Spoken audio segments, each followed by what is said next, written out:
sister's a therapist and I tell jokes. We both want to help all kinds of folks. Hello, and welcome to My Sister's a Therapist. My name is Virginia, and people ask me, hey, how did you name the podcast My Sister's a Therapist? It's because my sister's a therapist, and her name is Laura Ryan. Hello, I'm Laura Ryan. I'm Virginia Jones's sister. She's a stand-up comedian, and I'm a therapist.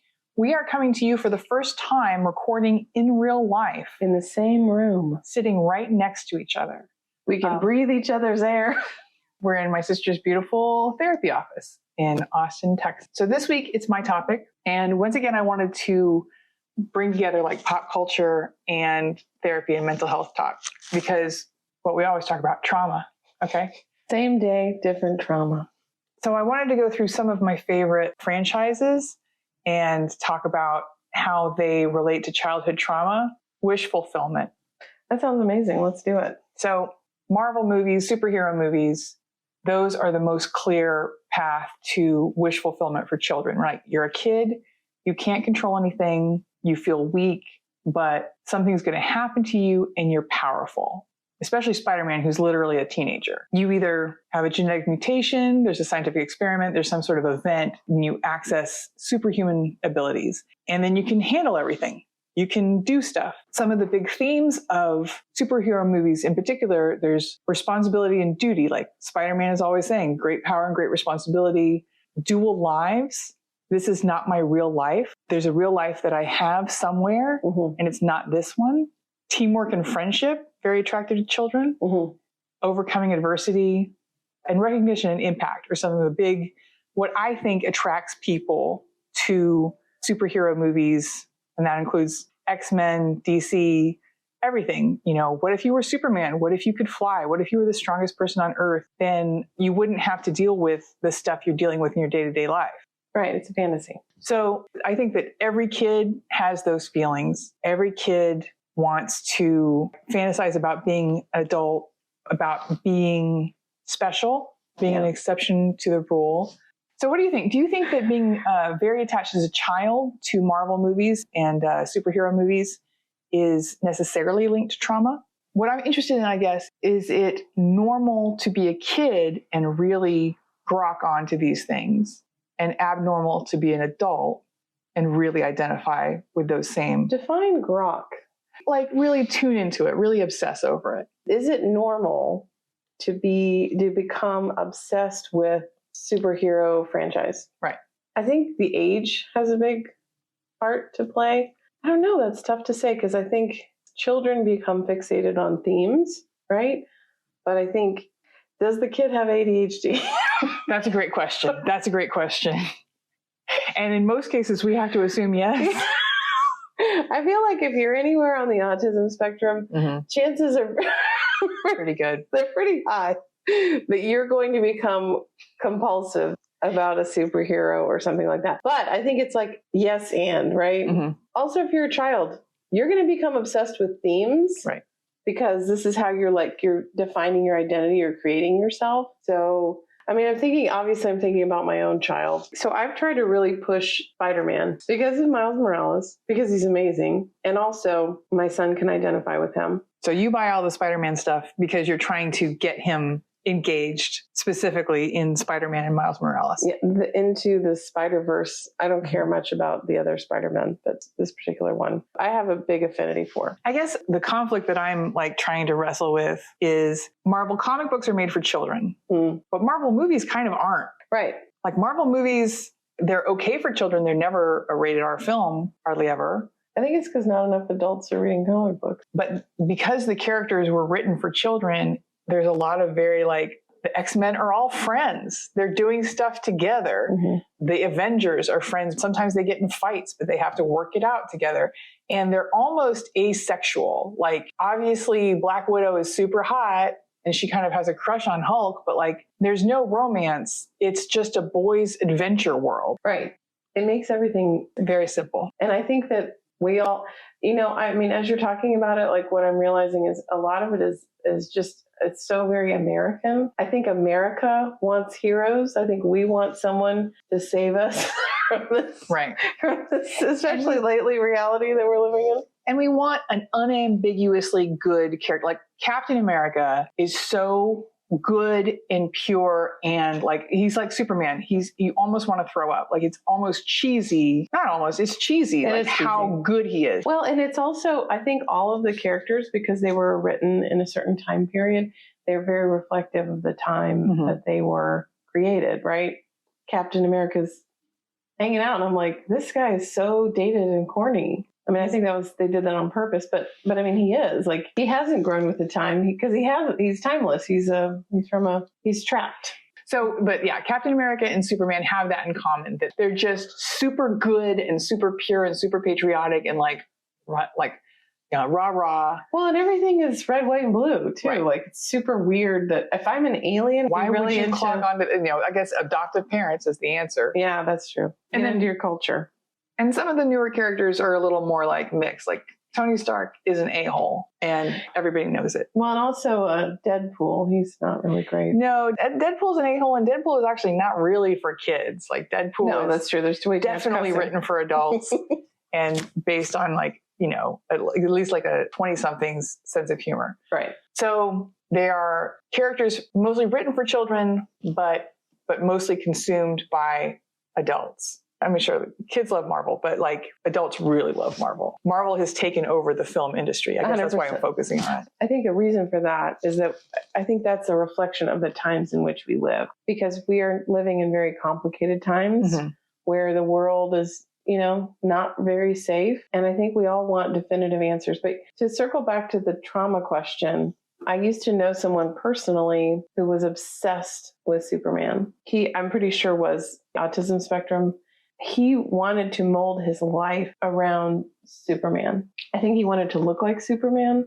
He was like a kind of a skinny nerd who didn't, again, autism spectrum disorder makes it hard to make new friends, but he got really obsessed with like being cut and being really muscular and like fitting ideals. And I remember at one point he wanted to start a Superman religion where like, we worship Superman church.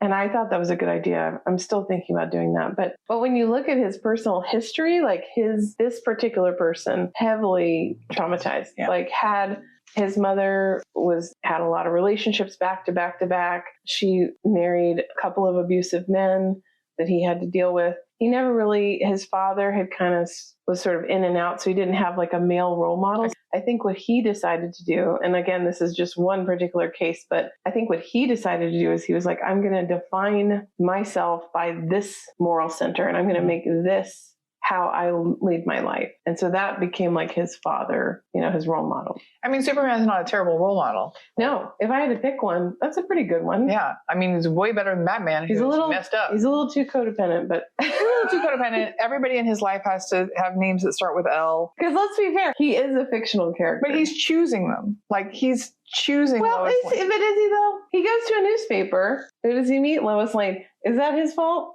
Right. But but like, I'm sure he meets a lot of ladies. I don't know. Unlike Captain America, who only ever met Agent Carter. That's the only woman he ever met. And he honed in on her. And that's the girl for him. And it doesn't matter that she's been dead for 50 years. Doesn't matter. The next scenario area I would like to talk about is the Chronicles of Narnia. It's C.S. Lewis wish fulfillment. It's got some Jesus stuff in it. It's got the same kind of like children as heroes. That's clear. Something that children would want to be. It's in a magical world. There's talking animals and stuff. Friendship and loyalty, the strong bonds of friendship, and then the betrayal of Edmund, right? Who throws them all over for Turkish delight, which is not actually very good. I mean, I had it for the first time as an adult, and I was like, what's all the fuss about? This is gross. It's like really dry. And then when you go to Istanbul, the entire economy is based on selling Turkish delight to tourists. So a book written, 100 years ago is funding all of Turkey's commerce. I think the relationship goes the other way. So Narnia, that fantasy is like, we're having adventures. There's magic. Children love magic. There's also like moral stuff going on, good and evil, and Aslan and the witch and stuff.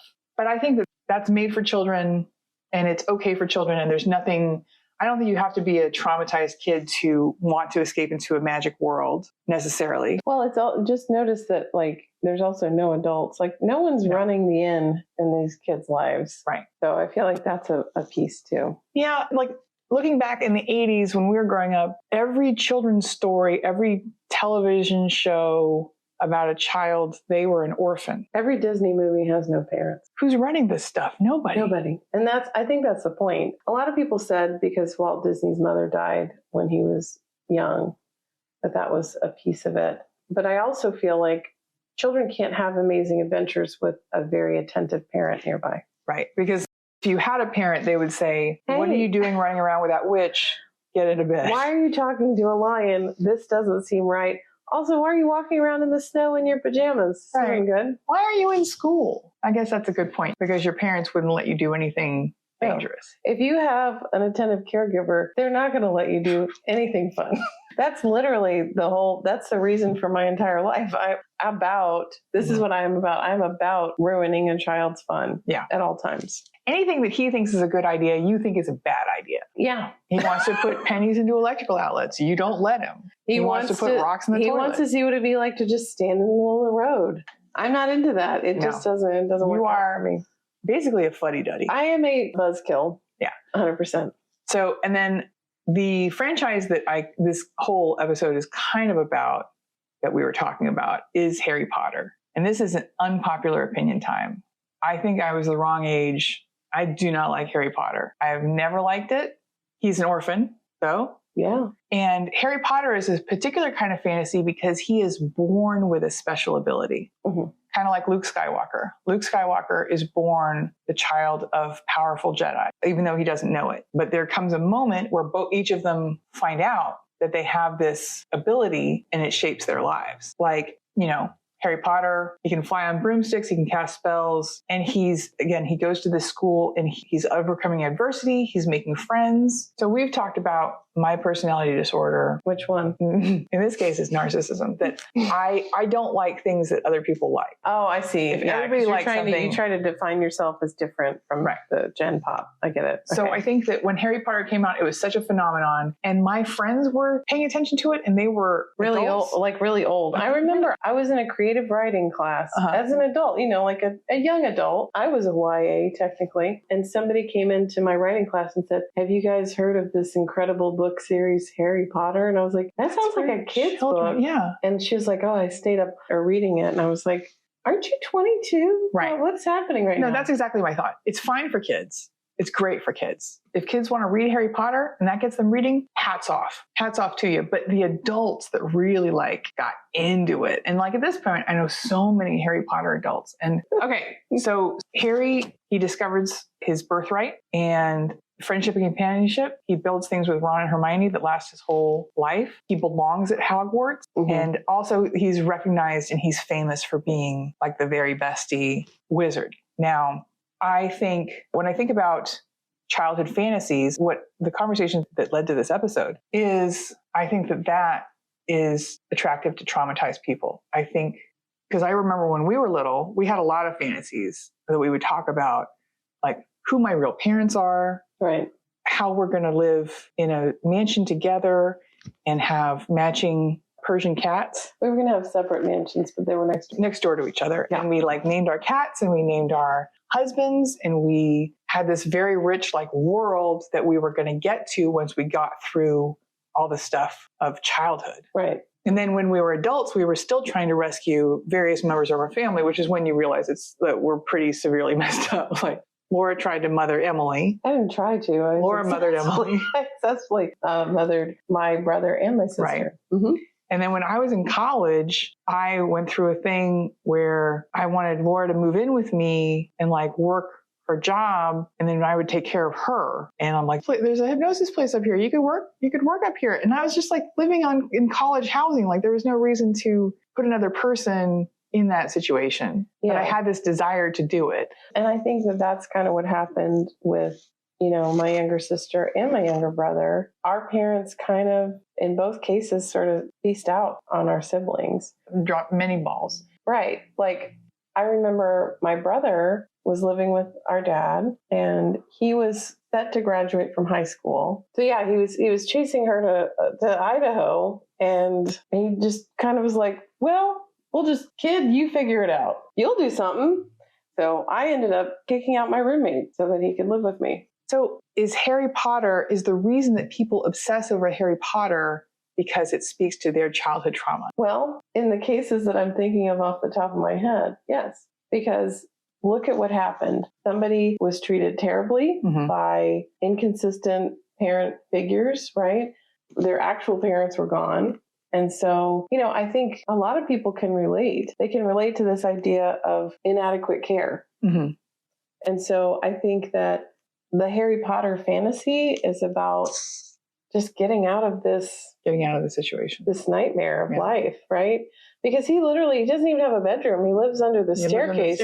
And based on my chosen career path, that's a real story. Right. Somebody is living under a staircase currently. There are children who are not being well cared for. And so, yeah, it makes sense to me why someone with a very tumultuous personal history would cling on to that. Also, the idea of having magical powers, because I think when you have magical powers, you can solve problems. Yeah, no one's going to boss you around anymore. Right. And if you think about the first Harry Potter book, Harry, what was he, 10? 10-year-olds, they have no autonomy. They have no autonomy. They have no control. Right. And so the idea that I could, manipulate time and blow up adults and, change situations and have the upper hand, really, I think that is very appealing to all children. But I think explicitly, children who have difficulties. So this morning, I was reflecting with you at the kitchen table about a man that I briefly dated who was a foster kid. And, when I think about his life story, he needs something like Harry Potter just to get through the week, because you're living in a boys' home. Nobody actually cares about you, and, you're not significant. So it makes sense to me why somebody in that scenario would be drawn to Harry Potter. And honestly, this is what I think I dislike about Harry Potter is adult fans who strike me as people who are acting out their trauma fantasies. Yeah. Why does that bother you? I don't know. Why do you take it so personally? I just feel like we've all got to go along to get along, get along to go along, or whatever. We got to figure out what we're going to do. And if it's having a golden snitch, bless. If it's if I have butter beer in my house, and who is it hurting? Exactly. Who is it hurting? You're right. I think we all have to find some coping strategy for life, right? And so if it's Harry Potter, in my book, so be it. I don't want to watch the movies 100 times or talk about the plot points of the book. But if that makes my work colleague feel better, then that's cool. I'm good with that. But it's Roald Dahl played a lot in this area of abused or neglected children. Because Roald Dahl was an abused and neglected child. Right. Who something magical happens to, they wind up on a big peach or they go to a chocolate factory, but people don't obsess over it in the same way. That is not true in my case. Okay, well, that's true. I think it's also a cultural shift, right? Because I feel like when Roald Dahl was coming up, what was it, the 50s, 60s? That's when he kind of came into his own. And there wasn't this culture of super fandom like there is today. And also, I think before the internet, I feel like a lot of, if you look at when Harry Potter started coming into being, there was a lot of internet stuff happening. And when I was super into Roald Dahl, there was no internet. Right. Because as we previously established, I am old. But definitely, especially the Wonka story, they just keep making different Wonka movies. It's a theme that our culture is interested in, of a poor but deserving child being elevated and being able to save his family as well. It's a hero story. And a kind of hero that a kid can be. Right.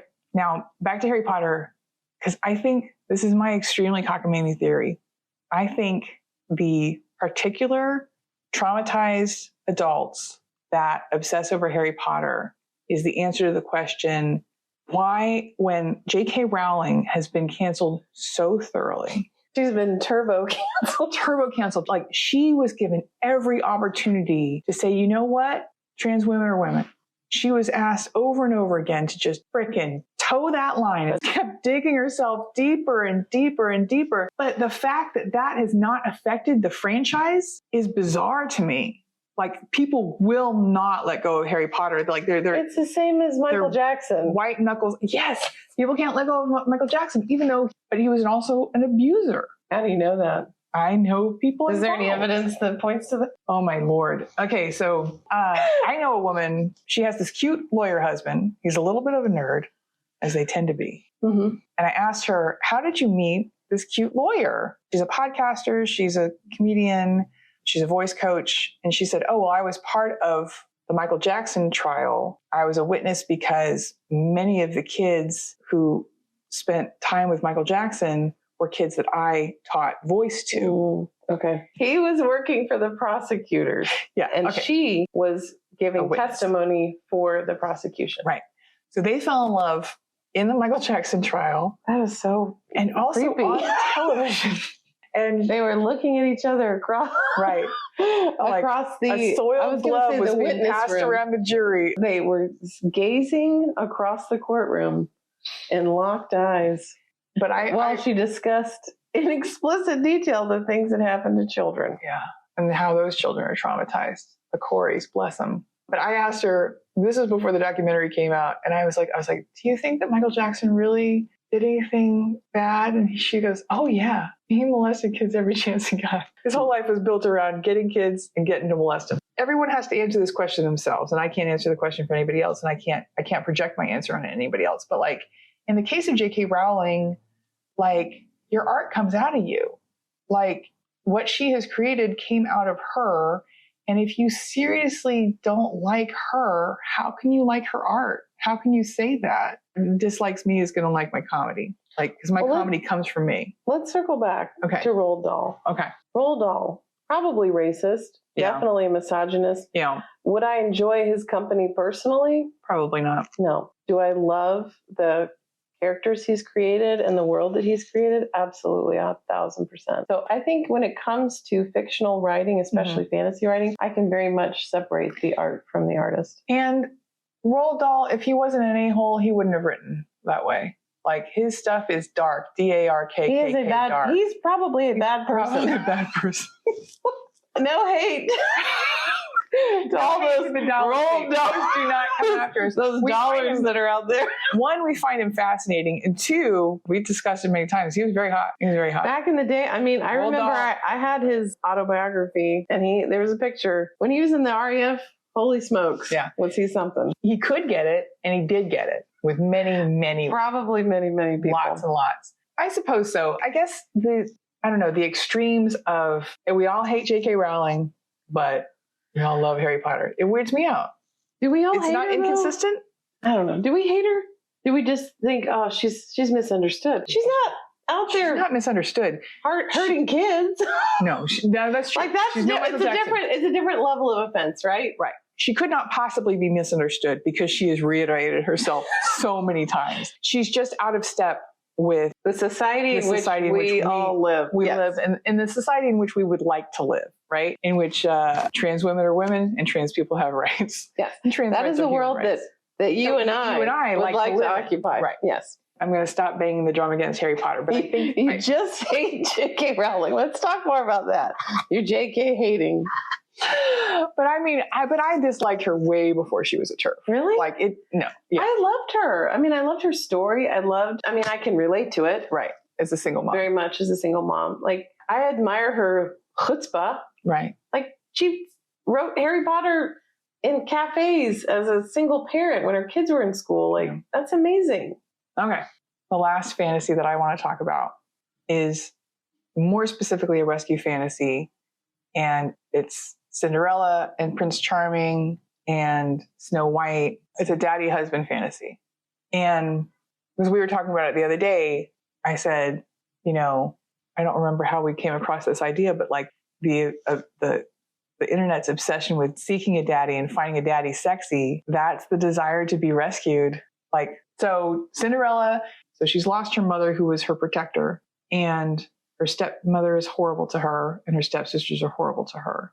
But she's plucked out of a cast of hundreds, right, at this ball as being the hottest one. her beauty saves her from her life. And she's rescued by this prince, this like white horse, Prince Charming fantasy. But that story is about traumatic childhood, but it's also about sex, and it's also about your ideal mate. Like, what are your thoughts about the hero like rescue story and traumatized children? So I feel like Cinderella is one example of like millions, you know? Right. It's the same story over and over again. Right. And it's one of the themes that women, I mean, we're spoon fed this stuff, right? Right. I mean, like the grown up Cinderella story is. Oh, Pretty Woman. Yeah, that's the grown up Cinderella. That's the grown up version, but she's a sex worker with a heart of gold. Yeah, but he's saving her. He saves her from her life. So yeah, the Cinderella fantasy is the one that all girls are sold. And it's wild because if you compare that to actual relationships, you know, no one is going to like rescue you and pick you up and like make you a trophy That's wife. what you think. 0.00001% of the population who have the right cheekbones and the ability to maintain their birth weight are going to be able to. And also, in addition to that, the willingness to tolerate whatever garbage men. Right. So I feel like every woman, but I think in Western culture, we are all told on some level, you're going to find a male person who is going to come in and solve your life. He's going to fix everything for you. He's going to be a sexy protector who he knows how to start a fire in the fireplace. Start a fire, ride a horse, go to battle. Take you camping. Yeah, you're going to be rescued by this person and he's going to save your life. And if you come from a traumatized family background, that is something you definitely could be looking for. Absolutely. And I think, you know, especially if you come from, you know, a food insecure family, if you come from a place where, you know, bills are not consistently paid by your parents, finding a person to come in, swoop in, and just take over your life is very appealing.